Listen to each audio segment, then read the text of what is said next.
Catherine of Valois died on the 3rd of January, 1437. Her corpse would be a macabre tourist attraction for centuries. She was born in October, 1401.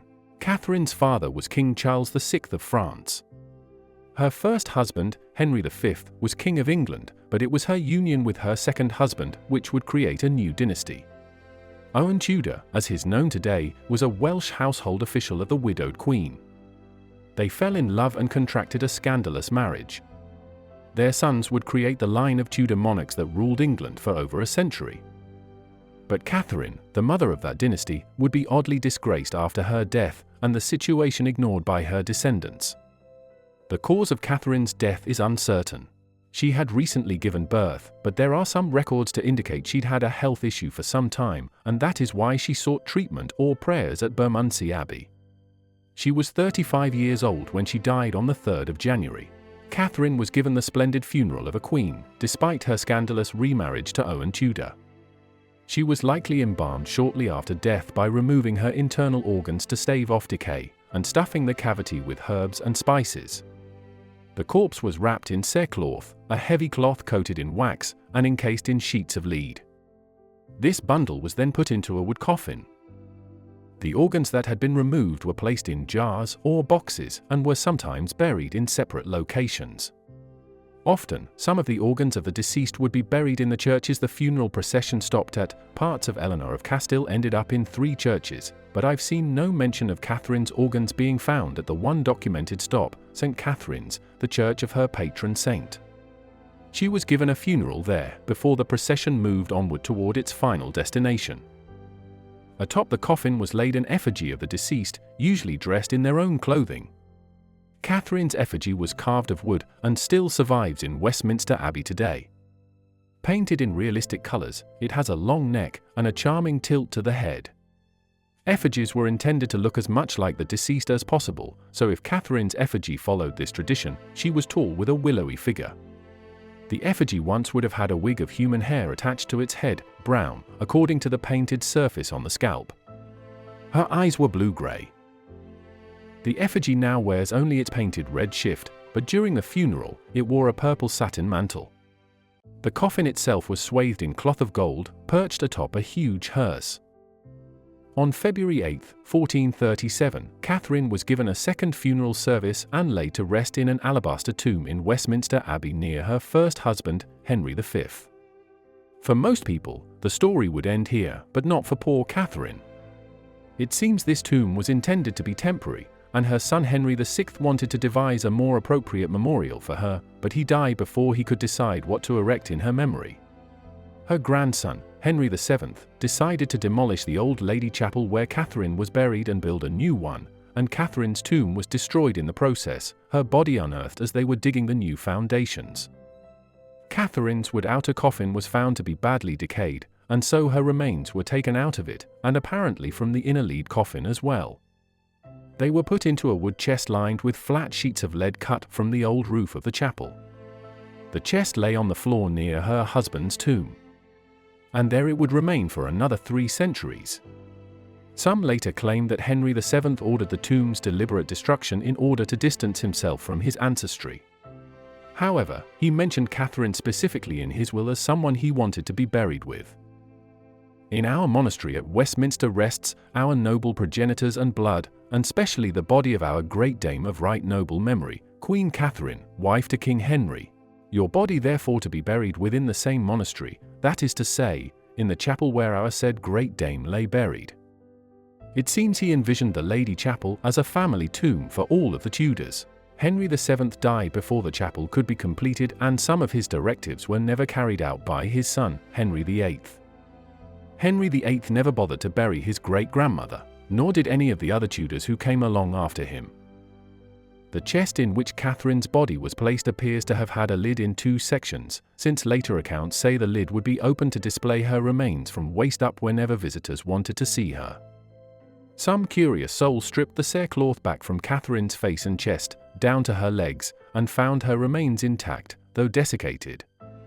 The bones being firmly united, and thinly clothed with flesh, like scrapings of tanned leather. Since people describe her bare skin with no clothing over it, it appears Catherine was buried naked in her shroud and was displayed without its covering. It's said that the Abbey tour guides charged £1 for visitors to get a peek at Catherine's remains, and her body was a popular tourist attraction for upwards of 300 years. There were legends that Catherine ended up as she did because she chose to give birth to Henry VI at Windsor against her husband's orders. Supposedly, Henry V had heard a prophecy that a prince born at Windsor would lose everything his father had gained and ordered her not to give birth there, but Catherine didn't listen. Her fault in disobeying her husband, it was her own desire and pleasure that her body should never be buried. If so, it is pity, but that woman, especially a queen, should have her will therein, whose dust doth preach a sermon of duty to feminine, and of mortality to all beholders. The legend reflects earlier judgments that Catherine couldn't contain her fleshly lust for Owen Tudor, so Catherine may have been seen as an unsympathetic person who ended up as a morbid curiosity through her own bad behavior. The famous diarist, Samuel Pepys, described a visit to the Abbey and seeing Catherine's body. He had recently seen Shakespeare's production of Henry V, and that might have been what spurred his curiosity to see the real Kate who'd been wooed by a king. On Shrove Tuesday 1669, I to the Abbey went, and by favour did see the body of Queen Catherine of Valois, and had the upper part of the body in my hands, and I did kiss her mouth, reflecting upon it I did kiss a queen, and this my birthday, and I 36 years old, and I did kiss a queen. Several writers have speculated that kissing Catherine's corpse had become something of a tradition, referenced by Shakespeare in the play with several kisses for the queen who had witchcraft in her lips. But it seems the mistreatment of her body escalated as the 18th century passed.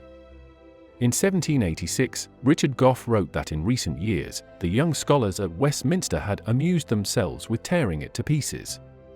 When Gough himself saw it, he reported the condition of the body as being a shapeless mass of a whitish color. In 1788, the situation was rectified somewhat when Catherine's remains were put into the VIlI vault when it was opened to admit the recently deceased Countess of Buckingham. There it lay, undisturbed, for almost 100 years, and memory began to fade. Her location was half forgotten when Dean Stanley, who restored other monuments in the Abbey, began to search for Catherine in the records. In December 1877, Lord Percy died and his family tomb was being opened to admit his body. The VIlI vault was adjacent. With the permission of Queen Victoria, Dean Stanley's assistants waited until the evening after the funeral and then entered the Percy vault. They broke through the thin wall that separated the tombs to see if Catherine was really in the VIlI vault and retrieve her. Stanley's team found her remains on top of a pile of coffins, beneath the Countess's effigy. The pile had tilted over and Catherine's coffin had fallen against a damp wall. The wood touching that wall had rotted into a soft, pulpy mush. When they tried to lift Catherine's coffin, it stuck to the coffin below. They managed to free it and slid a solid plank of wood beneath, and shored up the pulpy side so they could move it. After considerable effort of shifting around in the small space, they managed to work the coffin free and lift it out of the vault. But the change in humidity had an immediate effect, and within a few hours, the coffin had fallen into fragments. Sadly, several portions of Catherine's body were found to be missing.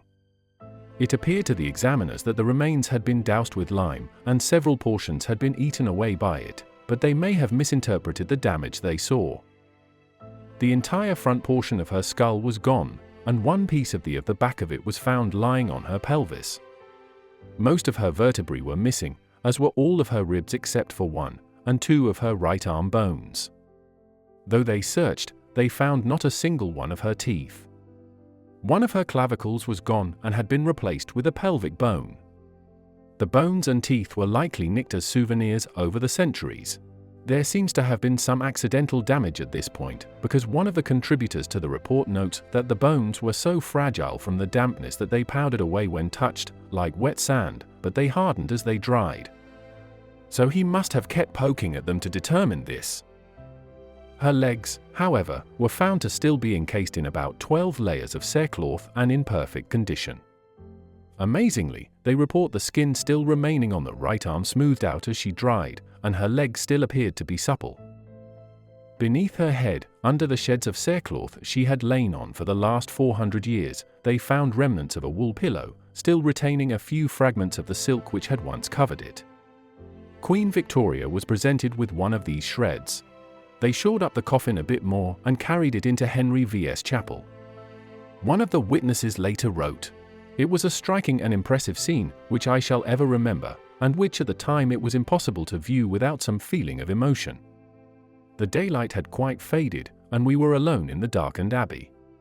2 workmen took up the box containing the Queen's remains, and followed Mr. Poole and the clerk of the works. The latter, carrying in his hand one small lantern to light us, led the way out of St. Nicholas' Chapel to the north side of the Chantry Chapel. Mr. George Shorrock and myself followed. No one else was present, and we seemed unconsciously and silently to fall into a sort of processional order. I remarked to him, 'We are attending the Queen's 3rd funeral.' Not a word was said as we passed slowly round the ambulatory in the darkness. They placed Catherine's remains into a new coffin made of thick English oak, finely wrought and carefully finished. They put the pieces of the old chest inside the new one, along with an inscription plate explaining the journey her body had taken over the last 100 years. Lifting the altar slab, they built a new tomb beneath it using grey marble, with a slab of slate inside on which the coffin would rest. Catherine finally had the tomb of a queen, 400 years after her death. The Latin inscription reads, "Under this slab, once the altar of this chapel, for long cast down and broken up by fire, rest at last, after various vicissitudes, finally deposited here by command of Queen Victoria, the bones of Catherine de Valois, daughter of Charles VI, King of France, wife of Henry V, mother of Henry VI, grandmother of Henry VII, born 1400, crowned 1421, died 1438. The date of birth is off by 1 year, as is the date of her death. Catherine was born on October 27, 1401 and died January 3, 1437. The report of her reinterment in the abbey ends with these lines. It is the latest royal tomb in the abbey, and, though long delayed, it has been thought that the singular and romantic history of a French princess and an English queen should at length be brought to an honourable end. Requiescat in pace.